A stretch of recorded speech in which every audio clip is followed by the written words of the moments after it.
Well, hello, Facebook. So glad to see everybody. This is the Queen, Sheba Talks. We're back. you know, and we are going to be talking about some things on tonight, serving the community news by Sheba Talks. We're going to talk about some different issues that are going on in the Capital District in the 518 area. I am so glad that everybody is coming on in on tonight. Hope that you could hear me. Hope that you could see me. Hope that everything is going good. You know,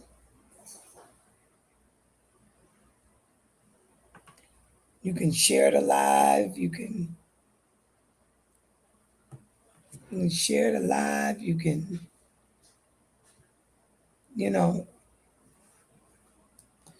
glad that things are awesome. I am live Facebook. I want to talk to you. Talk to you on today. It's giving people a few minutes to come in. Is that all right? It's like come on in.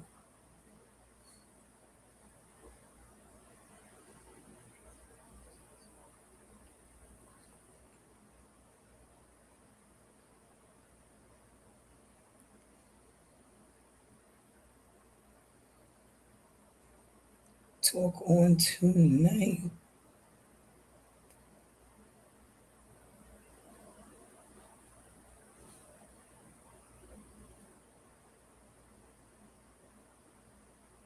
Talk about serving the community tonight.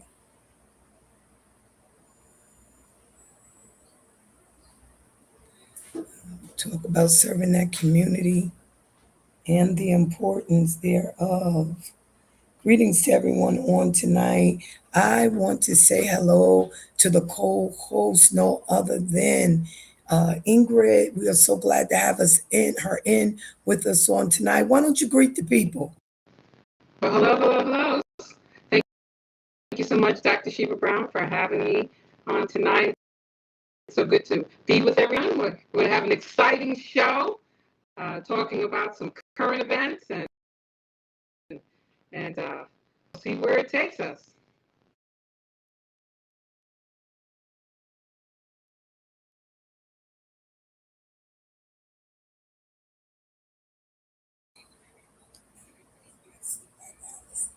Sounds like your phone was breaking up a little bit, maybe.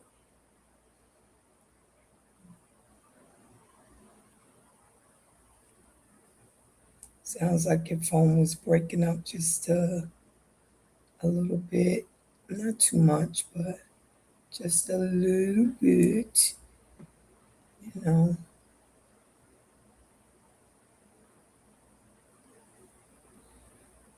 I am in here on tonight.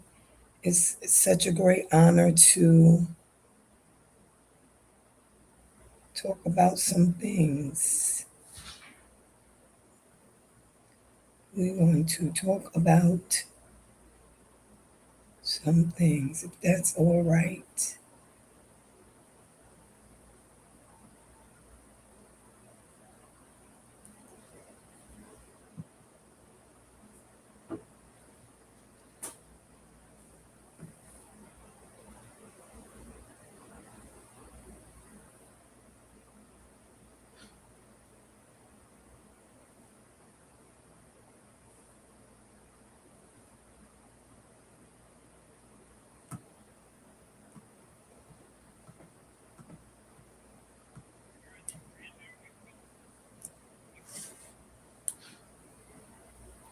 All right, well, let's see. What are we going to talk about on tonight? We got several things we're going to talk about. We're excited about being on tonight. Glad to have Sheba Talks back on tonight and stuff, and to have an opportunity to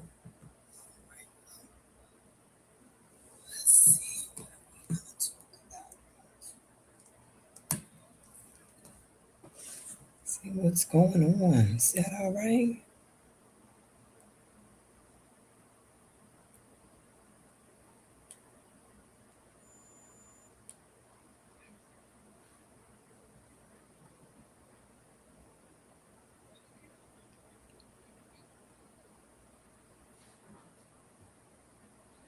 I'm here. We're getting started in just a minute.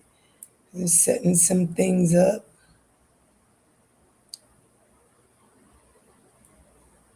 On the other end, I want y'all to.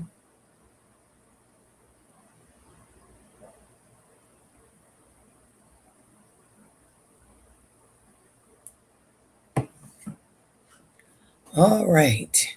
So tonight we're going to talk about serving the community and news by Sheba Talks on tonight. So we got a couple of things that are going on. Um, as you already know, there is a boxing gym down in Troy, New York, and we had the boxing gym down there um, ooh, quite a while now, close to a decade approximately. We're doing a lot of great work um, there and in the area. And we are, we've been very successful. And we came to face a situation in the boxing gym that I want to talk about on tonight because the difficult part is um, the difficult part is talking about it and not really um I want to speak out on it, but with an opportunity for you to get an understanding. So listen what happened. This is Serving the Community News by Shiva Talks. And this is what happened. So we have a boxing gym, the Next Bunch Boxing Gym, triple threat program, actually. It's a 3 point program. And what we do is that we have the boxing gym, we had the after school program, and we had the summer camp program. In the summer camp, in the summertime, we run from about 8 a.m. to about 3 p.m. or so. And then in the wintertime, we run from like 2 to 6 after school program as well as the boxing program. Now, all of it is boxing. We had the boxing program. We had the boxing after school program where we did mentorship and we helped the kids with their homework. We made sure that if they needed help with their homework, we would tutor them. And then in the summertime, which it is now, we had the Next Bunch Boxing summer camp program where we served breakfast and lunch. We serviced over 40 kids in our breakfast and lunch club for the last, you know, almost a decade now, about 9 years. And we also um, service no less than 27 kids a day, 27 maybe to about 30 kids a day. And they did some new construction in the center that we actually have our programs at. And where we have our program at is up at the Griswold Heights Center at 350 Griswold Heights. And what was interesting is after all of this new construction took place, there was some changes, and without warning, they put a restriction change on us that complicated, or should I say, compromised our program. In the midst of it compromising the program, they didn't tell the parents or the children that they put a restriction change on us from running our program in the summertime from 8 to 3 o'clock, our summer camp, and then of course our regular boxing nights that we run from about 3 to 6 o'clock, our regular boxing. They didn't tell the parents. They didn't meet with, our board, the Next Bunch Boxing Gym board or whatever, but it had come down that, our hours were switched to 6 to 9, and that was without letting us know. And what's sad is that we don't need another youth program being shut down or being put in the back of the bus, if I should say. So, our triple threat program, which was to cover from really 8 a.m. to 6 p.m., the Griswold Heights Center took back those hours of the program and renamed the program the homework program, which is now their program. And because we are using their building, we could not stop them from taking the building. Now, what we have to understand is that whenever a program for a particular community. So let's just talk about the Griswold Heights area, which is a low income Black community, minority community. And some people would say, well, it's not about color, but it is about color because we need as many initiative youth programs and effective programs in our Black and minority programs as possible. Because when those programs are not available or they're not there, it compromises and it disrupts the community at large, especially the predominantly Black communities, right? And so these programs, when they are unstabilized, they forces a neighborhood to face economic and social challenges. They should have had a meeting with the parents, with the children, because you don't want a neighborhood that you've served for a decade to believe you walked out on them when you are actually restricted in your time and they've moved your program to the night hours of 6 to 9. But if you study crime in our Black communities, we understand that, the highest point of crime can be between those strategic hours of approximately 1 to 6 p.m. So when we created and got together the Next Bunch Boxing and make this program and put it together, we put it together to try to cover every area. We've been operating these programs for a while now, um, even through COVID. So when there was nobody to develop or run the programs there because either monies had ran out for other people that were doing their programs in the building. We stepped in as a program, and we had our program where the kids cannot use their phones. They didn't. We did the breakfast and lunch club. We had to watch over peanut butter allergies. We had to watch over making sure that pork wasn't being served in our community because of the different faiths that operate in our program. Our program operated to get the young people between the ages of 7 and 17 off of the street. We also employed our youth. So when they had gotten older from being in our program from 7, by the time they were 14, 15 years old in the summertime, we could employ from 4 maybe to 6 youth. In the wintertime, for approximately 4 youth. And they shut us down.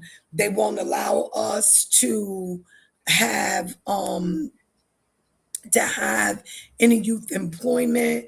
They went to the county and they shut that program down, saying that we could not have any youth employees or anything like that operating in our program. Um, And in respect to finding out all the information, we were very, very thrown off because there was not a corporate meeting, meaning they didn't call the parents, they didn't call the children, and neither did they call our board of directors to come in to see effective immediately that they were restricting our program to 6 to 9.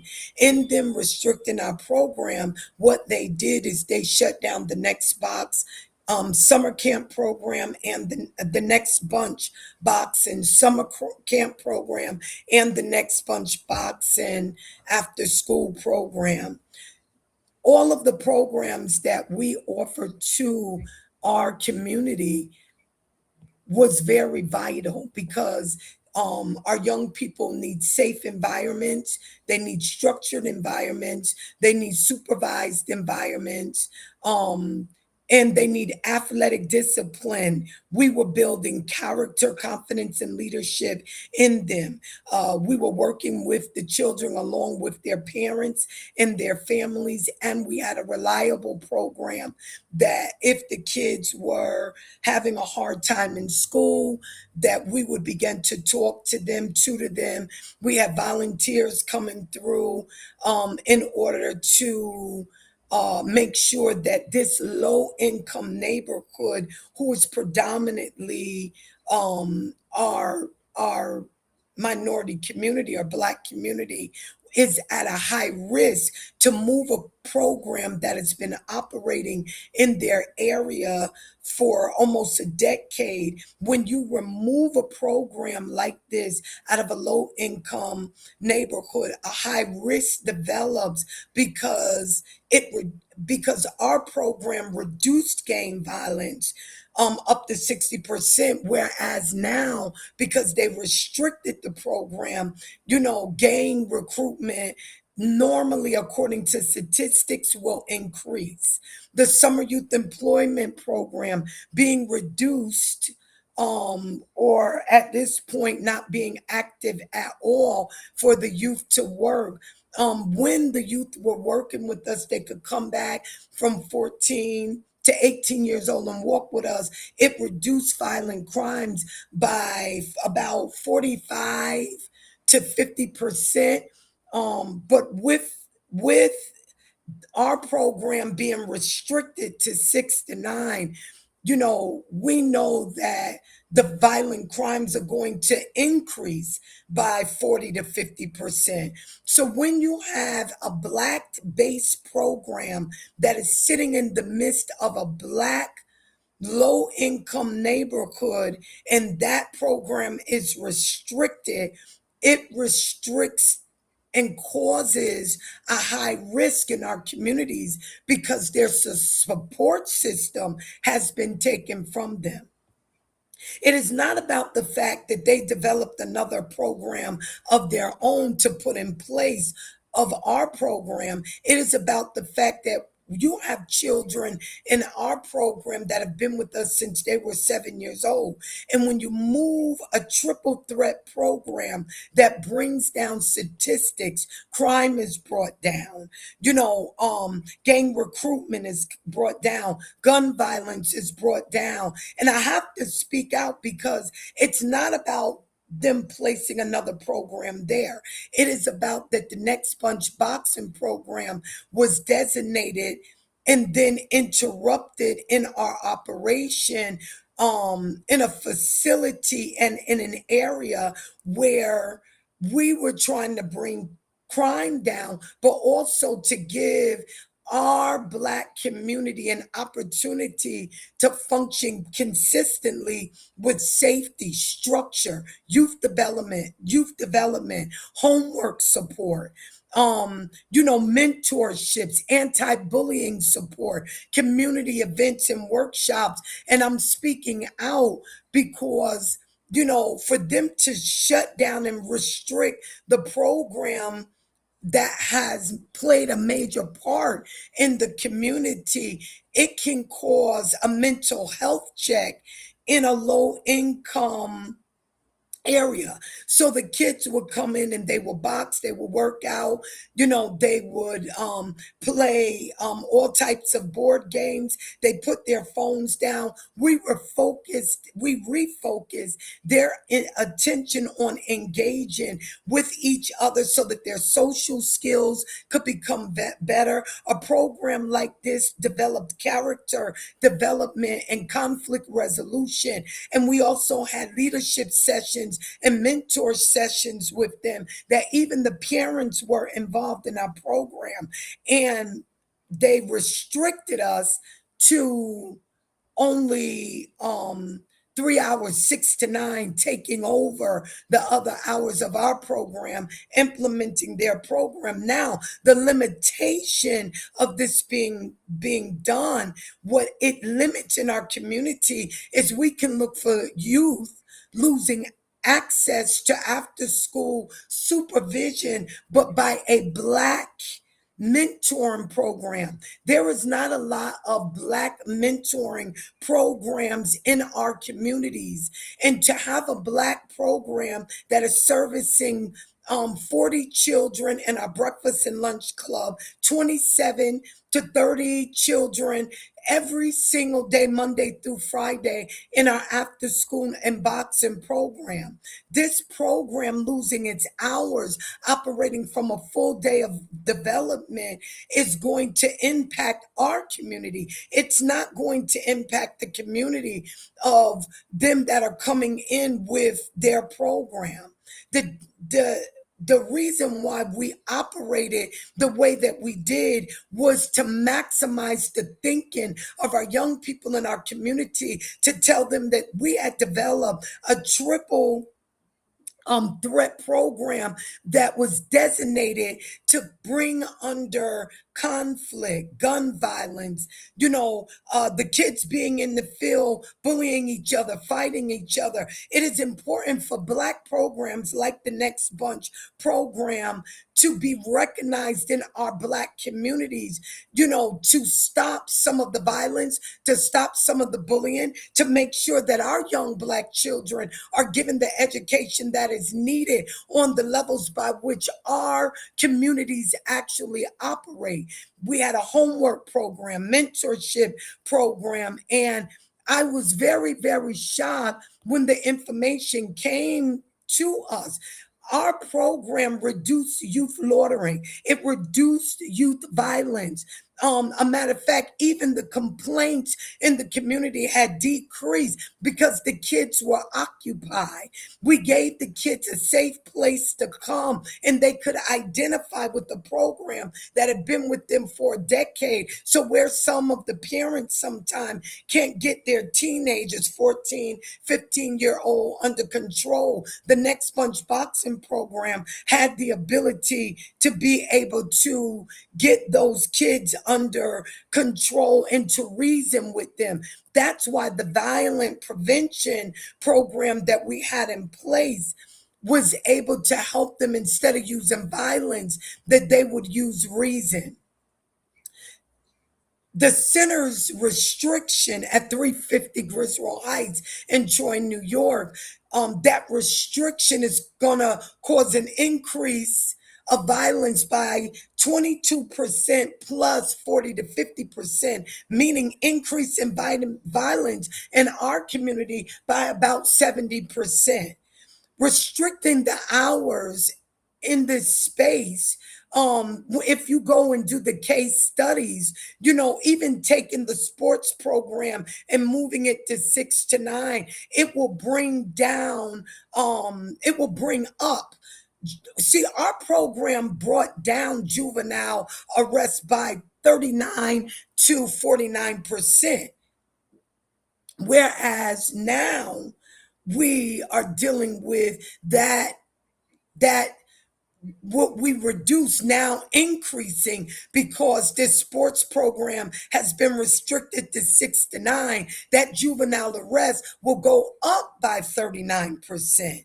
And so we are looking at the fact that programs that have been put in place that are dedicated to our communities, we do not need Black non-for-profit programs shutting down in our Black community.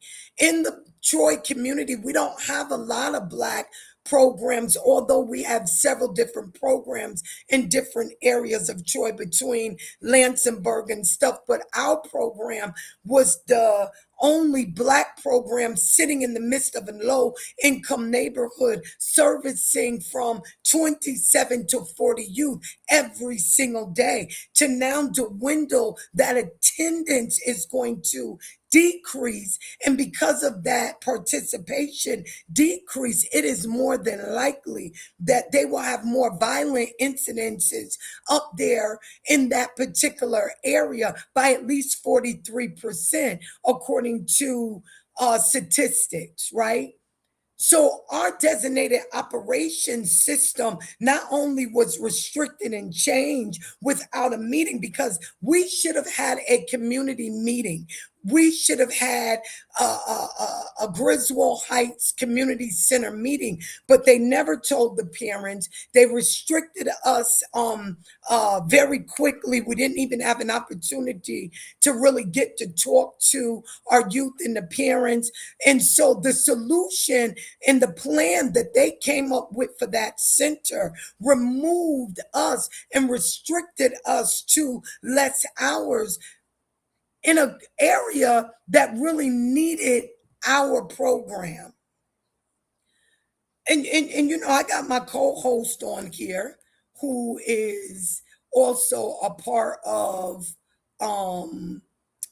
is a part of the Next Bunch Boxing Gym. You know, she's a part of our board, and we are very, very upset about this restriction coming because of what it's going to do, not so much to the Next Bunch Boxing program, this 3-point program, but what it is going to do to our young Black youth in our Black communities. To our co-host Ingrid Bennett, good evening. I'm so glad that you're on tonight, and I'm trying to get the word out to let them know that they restricted us until 6 to 9, and we're very concerned about this community. And where are the kids going to be? Are they going to be able to build the kids that were like that was like 40 kids? Are they going to be able to build them and keep them maintained from 27 to 40 kids on a daily basis? I got a little feedback. Something needs to go to mute. Um, and if they are going to be able to maintain, the count that comes through the way that they come through. Oh, I guess we lost our co-host. We lost her.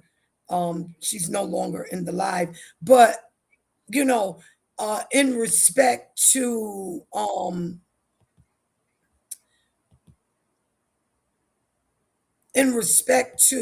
okay, the co-host is back.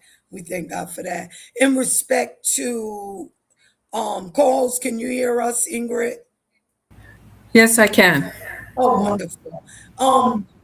In respect to the situation, we're very upset about an abrupt, because the kids should have known that we're going to be restricted 6 to 9, because otherwise the kids think that we just left them, like we just dropped them. And we did not drop those kids. You see, we can't really see you. I'm gonna give it over to the host, Ingrid Williams. We can't see you. We just see a picture of you. Yeah, the other camera has is the feed, so I switched to another device. Wonderful, wonderful. Okay. Would you like to get in on this conversation about how at the 350 Griswold Heights, the Next Bunch Boxing, we were operating a triple threat program covering from 8 a.m. to 6 p.m. We were running those programs faithfully for a decade. And now we are in a situation where they restricted us. Would you like to have something to say about this? This is servicing the community news by Sheba Talks. Yeah, it was very disappointing to see how they dismantled the program that had been so established in the community, and it was thriving. And it was thriving year round. So this is a program that not only engaged the children after school and during the summer. It was a program that also gave out free coats to uh, kids from families that had financial challenges. Some of these kids had some coming from backgrounds that we may not know anything about, but man, that particular program was a safe haven and a place where they can come and know that they were not going to get hurt or bullied. And this was a program that gave out free toys, and this was a program that was free to the community. And what's really amazing is that Dr. Brown worked all of this without a dime. She did this because she believed in the vision of the program. So when the housing authority Well, made the I did get stipends and stuff from the next bunch box. okay, I don't want them to, I don't want that misunderstood sure, information. When I first started with the program, the first couple of years, it was completely free of my time. And now we're working on trying to get grants and to get things and to put them in place. But tonight, we're not so much talking about the volunteers or those that came in. We are talking tonight about serving the community and us getting out in the news, getting out to let them know that they restricted a Black non-for-profit program in the middle of our Black community. Our low income Black communities and neighborhoods need us because they are dealing with a people that understand their structure. So our mentorship programs and meal programs and athletic training programs are not programs that are just put in like regular programs. We understand our community. And because we understand our community, we set these programs up with transparency. Our kids cannot bully each other. They cannot cuss in our program. They cannot use their phones in our program. And they had no problem with it. Like the kids put their phones down. And we believed if we got them to put their phones down, it would be easy to occupy their time so that they could put down gang initiation, gun violence, fighting in the field, and youth arrests. We then figured that if we had employed them also, that was a triple threat to the crime and stuff that was going on in our specific community. So yes, many programs can come into our low income minority Black and minority communities, but it's very seldom that a non-for-profit Black non-for-profit organization comes in that can identify with kids because we've been there. And when kids for almost a decade have someone to identify with their struggle, when we would see the kids in the wintertime with no coats on, and we would get to the county in order to order up some coats to give our kids coats, when we would make sure that the kids will have some type of holiday gifts, rather it be for Christmas, rather it would be during the summer to get them deodorants and things like that. When we were fighting for the children in that community, to be able to come in, and we developed a very personable breakfast and lunch club. We were feeding from babies, the parents sitting in, eating with their children. We were bringing fellowship back to the table of families eating again with their phones down, and the restriction on our non-for-profit program from 6 to 9 immediately without proper notice, without the parents being informed, or without us having an opportunity to call the parents to our program to let them know on such and such day there was going to be changes. Just a quick, this is how it's going to be, can devastate our communities. Our communities do not do good with abrupt changes. I'm like, what is happening that they would do such a such a situation in a community that they have not grown up in?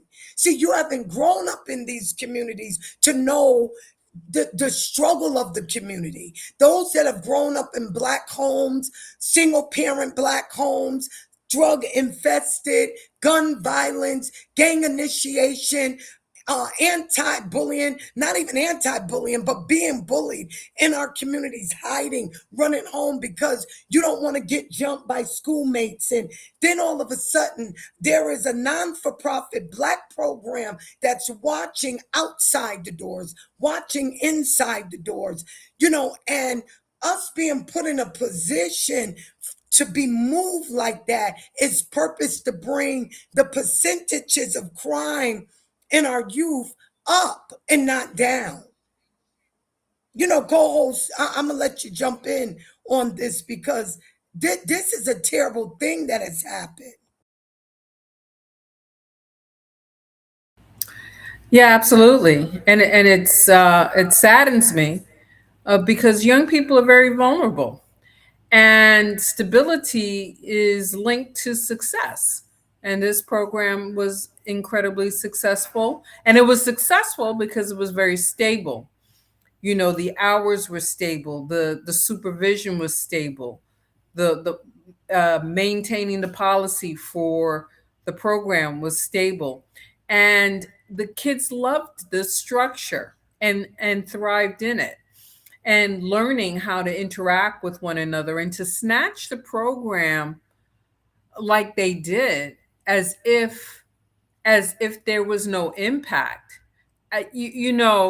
Now they may say within themselves, well, it's our property, we can do what we want, but the the community center was for the community.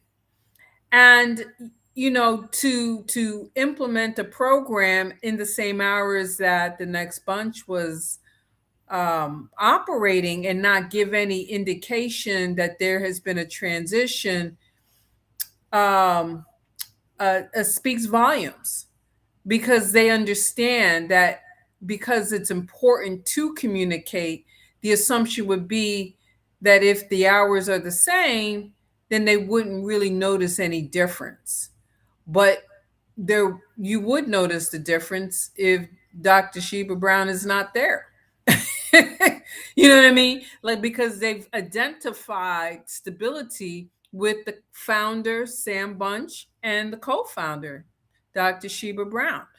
So to remove the stabilizing element of the program and to dismantle it like they did, it's like, you want to do a knock knock, hello, like, what are you doing, and why are you doing it this way? Like, you know what I mean? Like, why are you doing it this way, without any consideration for the people involved? And the proof will be in the pudding, because when you remove stability, chaos moves in. Come on. That's how that works. And it's not, and that's why it's so disappointing, because we know we know it's just a matter of time. It's not to say that other programs are not stable. That's not it at all. But when you've had a presence of almost 10 years, and without notice go AWOL, not by their choice, but by by the overseeing organization, or THA, without notice, it's like, well, why did you do that? So you've implemented this whole program, and you've built it. You like, and you're starting from scratch. You know, but yet you've taken the hours that the next bunch was operating in to suggest that it's not from scratch, but it would be, because what are you doing, and why would you do that? And it reminds me, and I share this one story. I used to be part of a track team when I was a teenager, and we were not bad as a team, but there was a visiting coach who used to be an Olympian who joined the team, and that particular person brought elements to the coaching that comes with being at an Olympic level. And all of a sudden, we as a team excelled. We just learned how to do the craft of running at another level. And rapport had been built, consistency was there, stability was there. We were excelling. And one day they were there, and the next day they were not. There was no explanation. There was no, well, what happened? Where did they go? I thought, like, why did they do that? And I remember this decades later. Now, I'm grown now. The emotions attached to it have long since gone away, but I have never forgotten. Now obviously something happened, but to this very day, I still don't know what happened and why did it have to happen that way. There was no goodbye. There was no, I've moved on to another area. Nothing. And to do this to a group of children who who come in skipping, they're happy to be there. And I have not seen anything quite like it. There are no fights, there's no bullying allowed. The kids are taught how to interact with one another on a positive level. There are games, they're rotating between the computer room and the gym. There's order, it really is a sight to behold. And to just cut it off as if there was an incident with the children, as if there was an incident that indicated that there was a problem in the program. But there wasn't. There wasn't an incident. No kid has been hurt.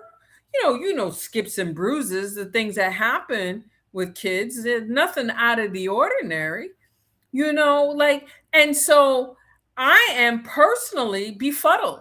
And I'm just someone who volunteers, approximately once a week. Can you imagine if I'm feeling this way and I can process my thoughts and I'm rational and I'm intelligent, I'm all this, and I'm still like puzzled, like, why did you do it that way? Can you imagine how children who are not there emotionally, right? What are they thinking? And why? And I'm sure they're wondering, well, what happened? Now they can, I don't know what's going on with the program, but and it It's doesn't mean it's that interesting because there's nothing going on with the program. What has gone on is that the 350 Griswold Heights Center took over part of our programming and renaming it. Now the problem with that is they're really not looking at when kids believe that you drop them like that in a black community, it can cause a major problem because the kids don't really come just for the program. They come for the people that are tied to them.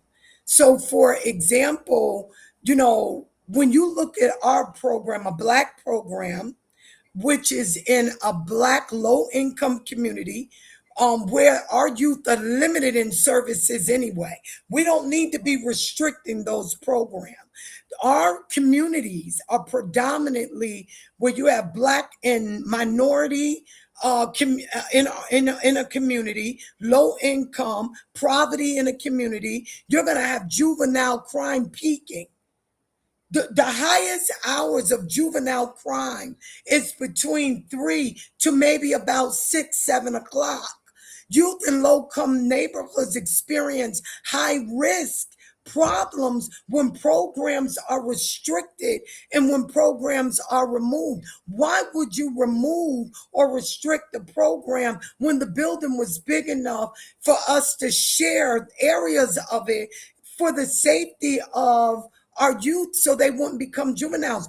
When you restrict a community not working, when it's already impoverished, you're talking about crime of robberies, crime of stealing, gang recruitment, gang violence. When you take summer employment, it increases in our specific communities by at least 40 to, I'll say, 55% approximately. We don't shut down Black non-for-profit programs when the program isn't trying to shut down. And we should not restrict a program that's not trying to be restricted. And if you're going to do it, you at least should bring it to the table so that the parents and the children can know. This program that has been interrupted in this operational space, in this facility, is purpose to tear apart our community. Griswold Heights is a low income, impoverished community. It is a community that is in need of child care. This is a program that they could send their kids while they went grocery shopping or send their kids over to eat in those drug infested homes that are up there. This was a program that they now restricted and interrupted the flow of its operation based on this restriction to decrease youth development. Youth development won't be increased because you cannot guarantee after a program for a decade built 27 to 40 kids showing up every single day, operating in all three boxing programs: the Next Bunch boxing program, the Next Bunch after school program, the Next Bunch boxing after school program, the Next Bunch boxing summer camp program. When you take a program of this magnitude and shift it, and you take the stable or the stability operation system in that area and you restrict the operation, you can look for a lot of stuff that's getting ready to happen. Because when we were building character development, conflict resolution, you've now removed those services. What do you think are going to be put in place of them? It took us almost a decade to get these children to trust us enough to tell them when they come from out there in the field that they couldn't fight each other inside the program, but we're family in there. We used the youth engagement that provided a safe environment alternative to street activity. We supported this youth, these teens, not only with the program, but to reinforce discipline and structure. When you put a limitation on a non-for-profit Black program of this magnitude, you will cause a lot of headache in our communities. Rather we choose to look at it or not, they know that it is the truth. Some of the highest crime is in the Black community. A designated non-for-profit Black program puts our young Black youth and children in a position to maximize their education, to maximize becoming entrepreneurs, to maximize being our next leaders in our community, versus having underdevelopment issues that impact our communities with robberies, thefts, violence, gun violence, types of violence that are breaking out. It limits our community to survive what the community has to offer when you're low income, when you have gain initiations. Why would you restrict a program of this magnitude that reduce loitering, that reduce complaints? The community didn't have the kids tearing up the Griswold Heights apartments on the levels that it used to be tore up, which is why they had to revamp it anyway. They had and demonstrated a support system that was phenomenal. Now, the kids over a decade, almost a decade, thought they had access to a trusted leadership in a program that understood them, a long-standing program that the parents don't even know that we're restricted to 6 to 9. They didn't send out letters. We just recently trying to contact parents through our program to let them know about the changes. Our program kept the youth off the streets. It kept it brought up moral improvements in our community by 43%. It's a violence prevention program. Why would they restrict our hours? That restriction will increase crime in our neighborhoods by 22% to 31%. You can't take a dedicated Black non-for-profit program or Black minority or brown minority program and restrict it to the back of the bus after it's been running for almost a decade in front of the bus and think that the community is going to get better. Of course, they're going to be looking at juvenile arrests, the cops being called up there more than usual because they shifted the engagement of what was needed in the community. So now what? We had them busy. We made sure they were keeping busy. The central station of the program, if you go into the building, was our kitchen. I ran that program from the kitchen of that building so that building put us in a position to have a 3-point system. We had kids in the hallway, kids in the computer room, kids in both sides of the gym. And I was able to run that program successfully for almost a decade without one incident. There haven't been an incident of a major fight that broke out inside our program. There's been no hospital or ambulances that ever came for a kid inside of our program for almost a decade. And this is even during the time of COVID. Those kids know us because we were helping educate them. This was a violence prevention, youth development, triple threat program, 3-point program. Our designated operation was confirmed through the success of the community kids' grades going up, their behavior being able to walk away because the kids and the parents partnered with us to reconsider the opportunity for our young people. And now they have to show up wondering, as the co-founder and directors of program where I am, because they restricted us not to be on the property except from 6 to 9 p.m. So it looks like we bailed out on them. The program cannot operate effectively without the whole team. Everybody knows that. Character development, conflict resolution. We're dealing with all of this, teaching them how to cool down their behavior, got them journaling, mentoring them. The parents knew they were safe, taking them on outings. Our most recent outing was up in the Skodak Fairgrounds at the Skodak Fair. There was 25 of us there. We have to support our young people in our broken Black and minority communities that need us. We can't just go in there and run a breakfast lunch program for our communities. Our communities don't eat pork. Certain things that the kids have when it comes to allergy, like peanuts and peanut butter.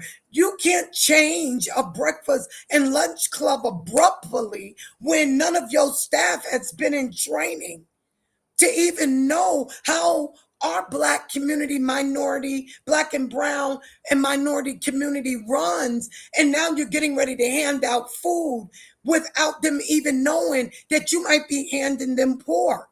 Because sometimes they say they don't serve pork, but there's times when we did get pork and we had to send it back and had to do something else, like buy pizza with our own personal money that will cost us $70 to $90 a week in order to make sure that those kids ate. So you don't understand the sacrifice, the hard work that was put into a program to reinforce a disciplined structure in a low income Black and brown minority community. Limiting our hours, restricting our hours has caused a great upset in the community. Most of those kids' parents aren't even going to allow them to go in there until they understand who's overseeing them. They knew us. We had a relationship with them. We had community morals was improving in the Griswold Heights community.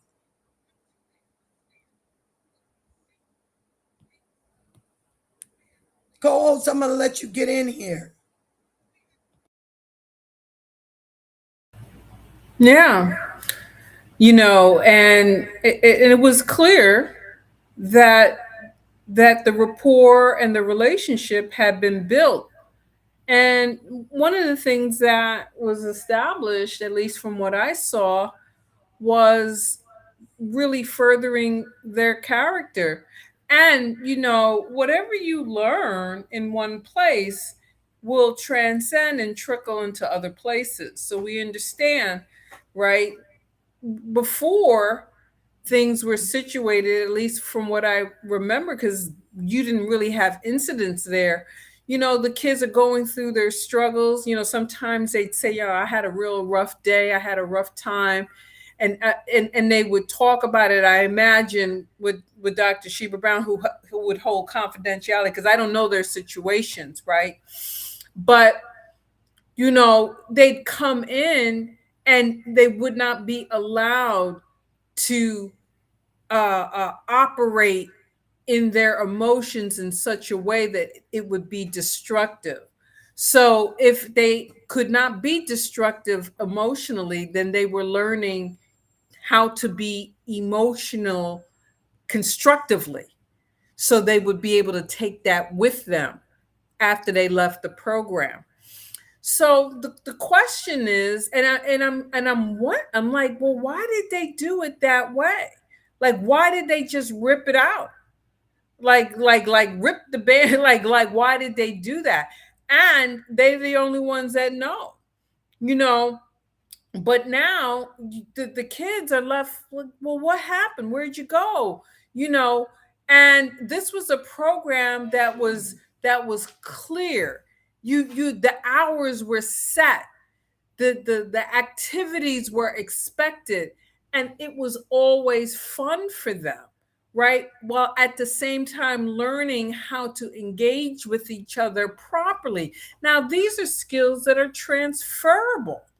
Bullying is not transferable to successful engagement in the workplace or in school. So when you're learning how to interact with one another, which was what was taught in the games, in the teams, right? In the computer room, how to maintain property, so that at some point the expectation would be, when you get older, you'll know how to maintain property, right? Like there are expectations that are held here. So and so the question is, well, why did you do that? Why, and why did you not make an announcement? Why not just say there's going to be a transition? Because I would think that you don't make an announcement because you're not supposed to do this. Like something is not right. And when something is not right, then it is indicative that it is wrong, right? So at some point, I'm sure the story may eventually come out, but the young people in the meantime are caught in the middle of this, and it was unnecessary. I have no idea. I'm like, and I am not. I'm just there once a week, and I am Yeah, absolutely. sometimes you're there a little bit more. And what is so crazy about it is they do not understand in our Black communities, when you bring a disruption like this and you don't do a thing properly, the removal and restriction of what they're doing, like eliminating the next bunch, breakfast and lunch club, eliminating the next bunch mentorship program, eliminating the next bunch boxing, non-violent, non-bullying program, safe recreation program, and structured supervision program. When they dismantle and restrict a program of this magnitude, it puts our kids at high risk. We're going to see more deaths. We're going to see more crime. We're going to see more failure in the school, not because somebody else can't step in and bring a program in there, but because you abruptly took a program from kids that they were familiar with. So, for example, I have kids in this program from 7 years old to now 14, 15. You understand what I'm saying? Well, some of these kids came back and they were working for us. Some of them have left and gone to college. They've come through our boxing program, the Next Bunch Boxing after school, and the Next Bunch Boxing summer camp programs. And they are essential in coming back to help the community. But you took their stabilizing force from a neighborhood that is a Black neighborhood, a Black and brown and minority neighborhood. You don't know what our neighborhoods are facing, economically, and our social challenges when you disrupt a program of this duration in the midst of a community like our communities. You don't know what you are doing when you pull an effective program like this and restrict it without putting a plan in place for the kids to understand. We're going to work with with 350 Griswold Heights, and we're going to be showing up to volunteer even in their programs because we're trying to support. Instead, you moved us and the staff of the Next Bunch Boxing completely off of the property and restricted us to 6 to 9. So we can't even show up to eat breakfast with kids we've been eating breakfast with for almost a decade. Don't you understand the impact when parents and support systems disappear in a low income Black community? You will cause that community to suffer. And this was never supposed to happen. And I have something to say about it. Don't you know what it is? When you take complete youth employment, when you're employing 55 to 60% of the youth, probably about 40 youth every summer and every winter through these different non-for-profit programs, and you take it and say, we're no longer going to do youth employment at the 350 Griswold Heights site. Don't you understand that in our communities, because of the poverty and stuff, they will still They will steal from local businesses, local stores, local clothing stores. You have set our community up for failure and essentially for a loss to not even be residents in 350 Griswold Heights because of the type of crime that will come there. Who made a decision like this for a black community, for a black and brown minority, low income community? And one thing I am going to say, it was not our mayor.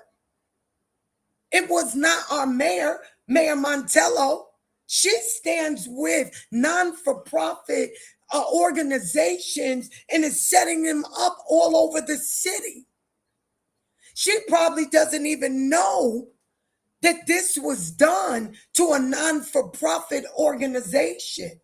Just like some of our city councilmen and women probably don't know. And just because it's private property doesn't give them a right to increase crime, to increase poverty by shutting down youth work and employment up in Griswold Heights in our community. This is not right, and I'm going to speak out about it.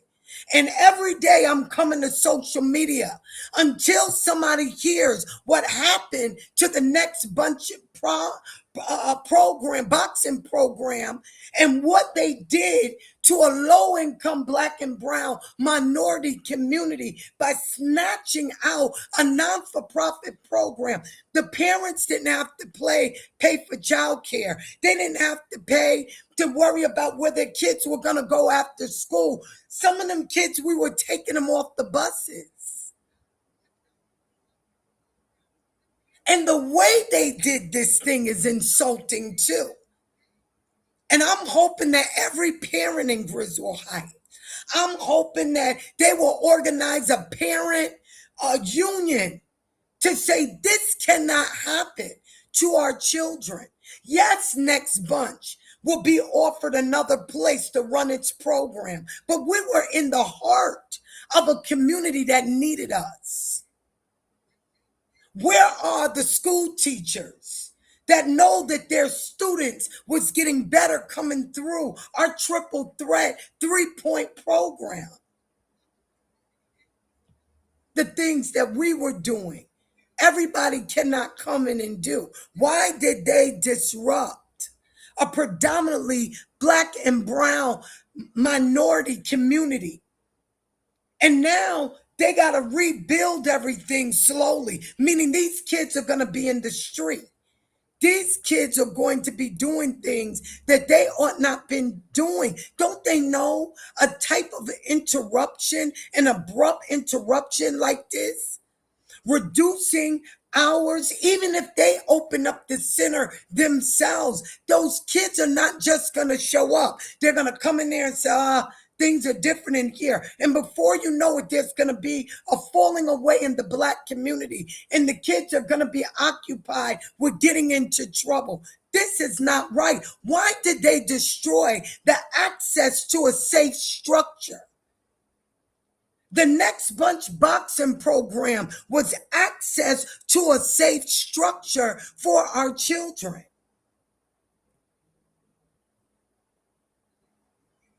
So what happened?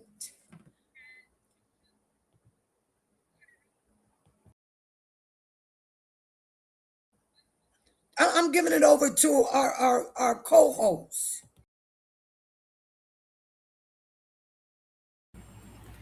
Well, that's my question too. Well, what happens? What happens to the young people, the youth and the children who don't have to worry about who didn't have to worry about where they were going to go and who was going to be there and what was going to happen? I don't know. I don't know what happens when you're not sure who to expect and how are they going to treat the kids.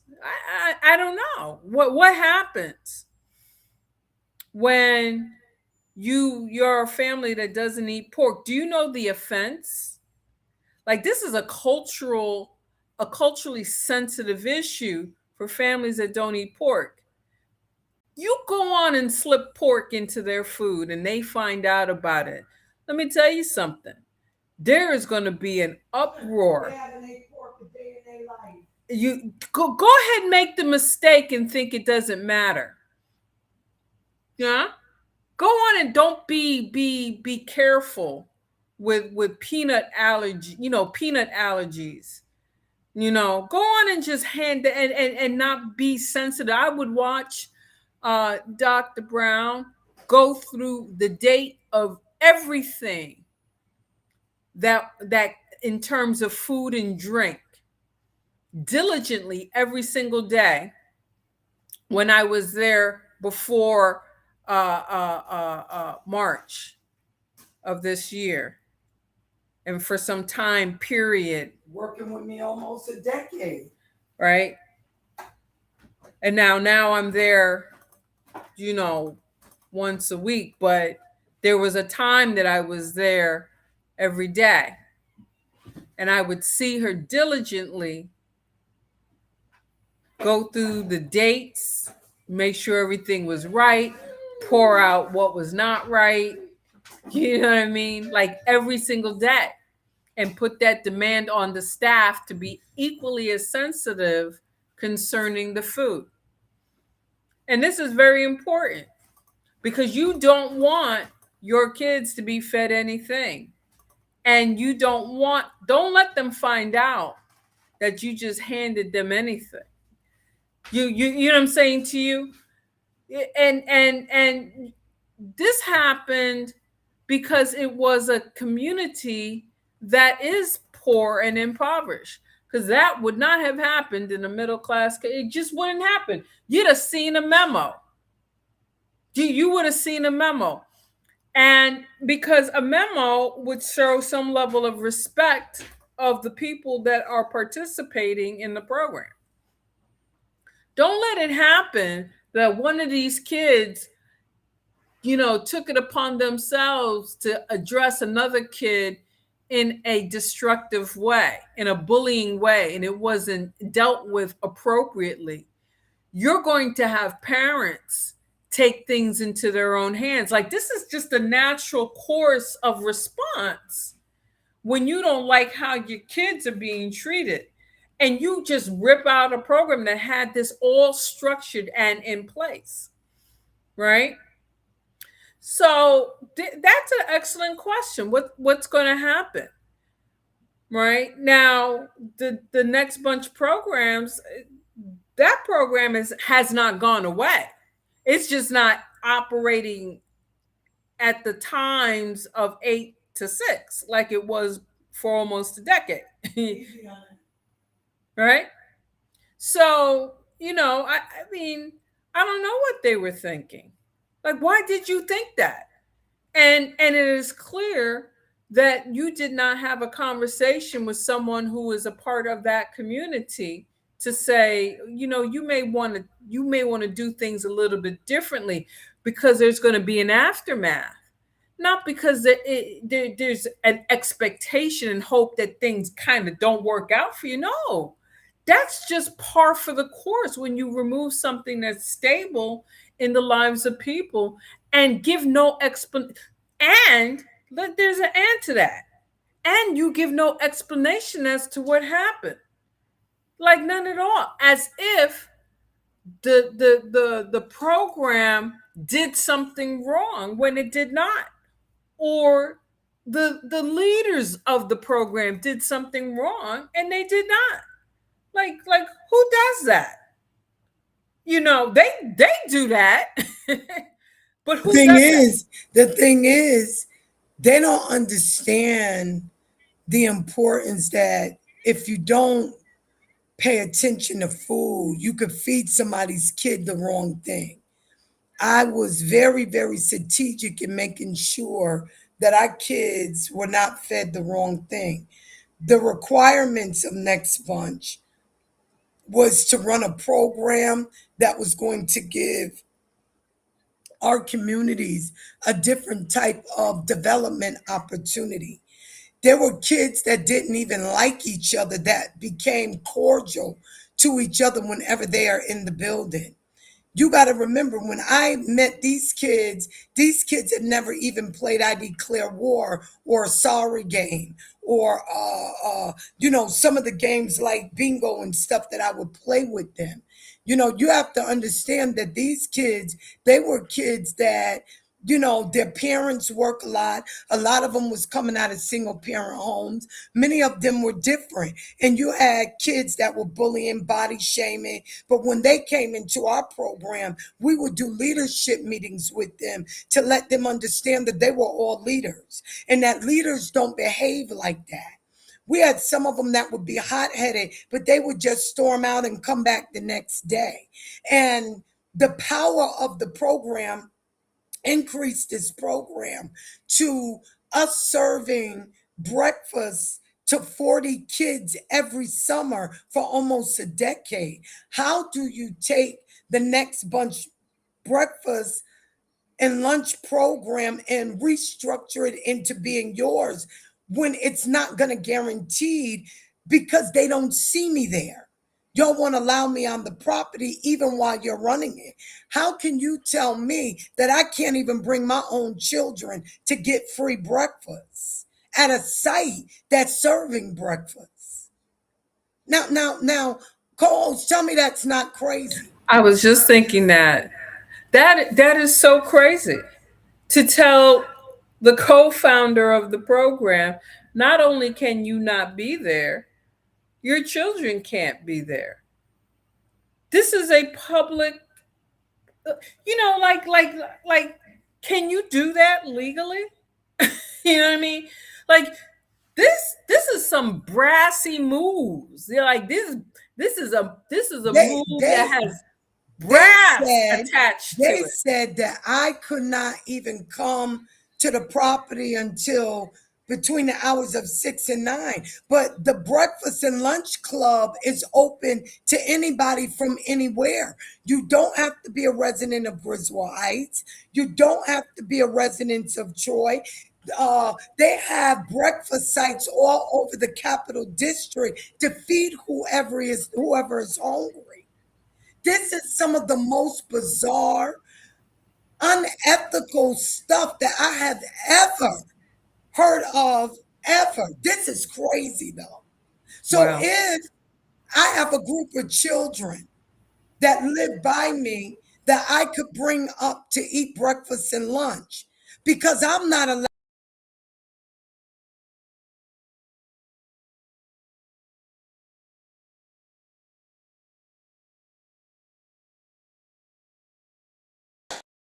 What could I do? What is my position situation? I've never heard of. Listen, if our Black and brown minority communities, low income communities, let this happen,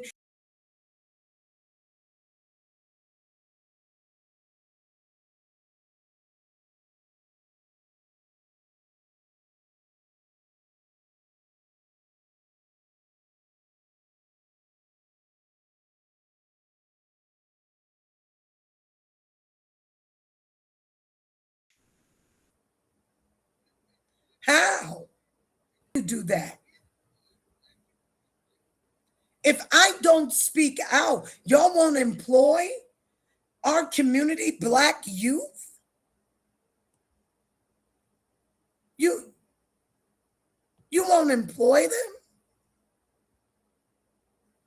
Why? You won't do what is necessary.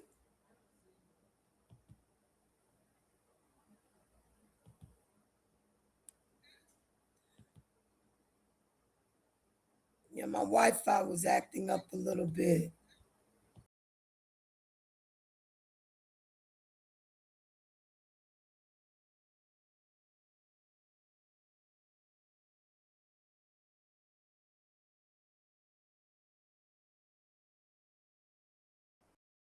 Black and brown communities, Hispanic, you guys won't do what is necessary, that we can even come and partake of a community breakfast and lunch that's for everybody.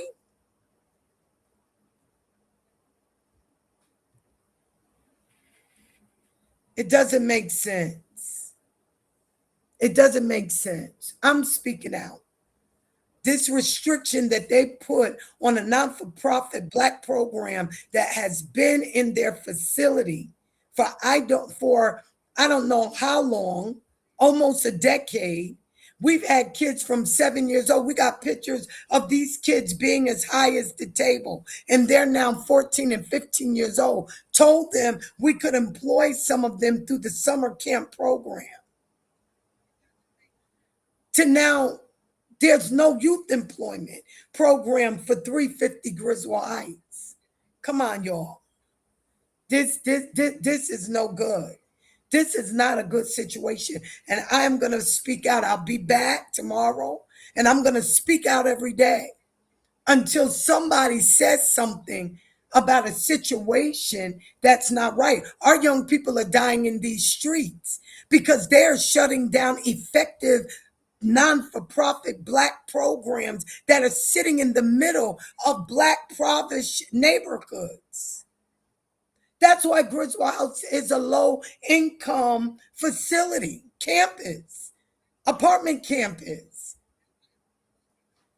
But you're going to make the poverty worse by not hiring the youth, limiting places for the youth to work. For the youth to work creates crime, hands down. You want to add to this, co-host, before I close? And how did they contact us?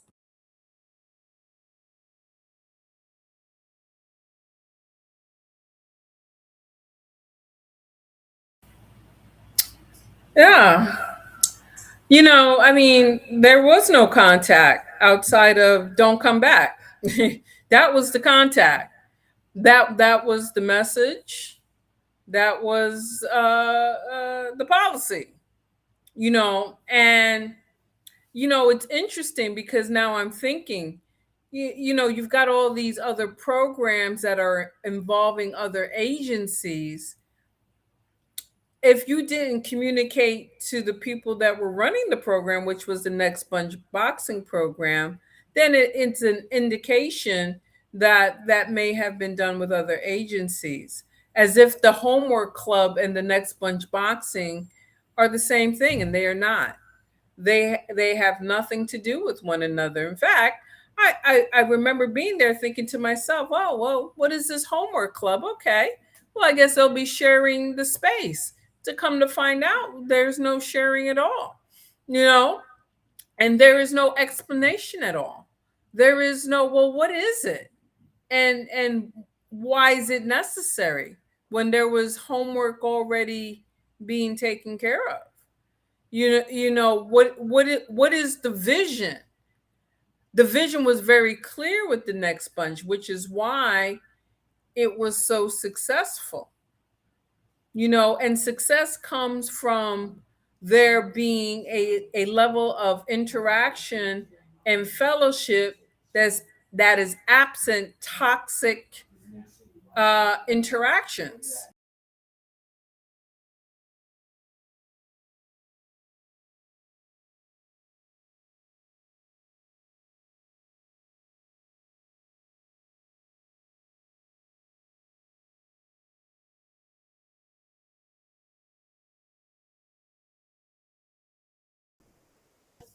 You know what I mean? Because someone hurt their baby, right? And you know, I am I'm befuddled with how they think this is the right thing to do. It can't possibly be all the way above board, make any sense, because you have the kinds of, listen, they would go through, they being Dr. Sheba Brown, would go would and the staff would go through training on ensuring that there was no type of impropriety. There is a way that staff are supposed to interact with children, so there would be no accusations. You, there's all kinds of training going on. And now you've just got this club that has absolutely, and who is running this club? The whole thing is it's not our business as to who is running it. That is not even what our concern is. Our concern is that you took a club that had almost a decade, built up a repertoire with a community that is now going to be affected by our removal.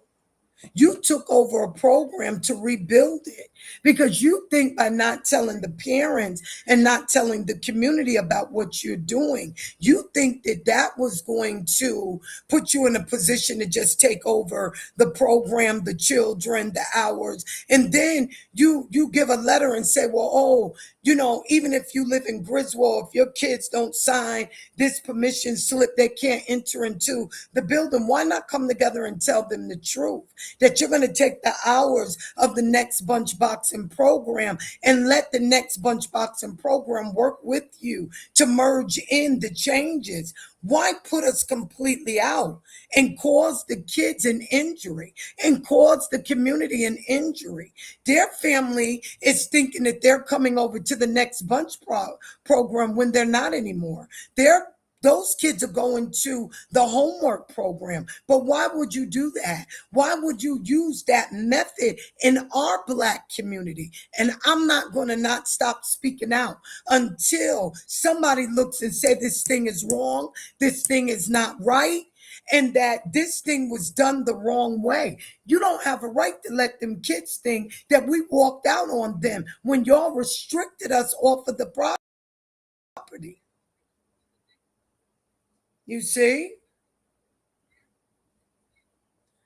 It's a terrible thing that's done. Well, to all of our viewers on tonight, I'm hoping that you will go back and that you will look at this live and you will consider to support us by sending in letters, by sending in complaints to the news, by sending in what is happening over there. Call the county, ask them, is Griswold Heights employing young people? I bet you that they tell you no. Although the center is saying, yeah, we are employing. No, they're not. They're not sending anybody over there. Do you understand? You make these type of changes and we're silent. We cannot be silent when it comes to our low income Black and brown minority communities. We cannot be silent. This is a terrible thing that has been done. And so I want to encourage those of you that is going to be standing with the next bunch boxing gym and to let them know that they should have never restricted the program to 6 to 9. Why are we back to being put in the back of the bus? Why can't we operate during the day? Why are we operating only in the evening hours? This is not a good situation. This is Sheba Talk, serving the community with the news about the Next Bunch Boxing program and what happened at their location. This is Sheba Talks. Come on and see us again and meet us here again. We hope to see you soon. Good night. Co-host, you want to say good night to the people? Good night, and thank you for joining us. Do you want to leave them with Do you want to leave them with some contact information? They can inbox us.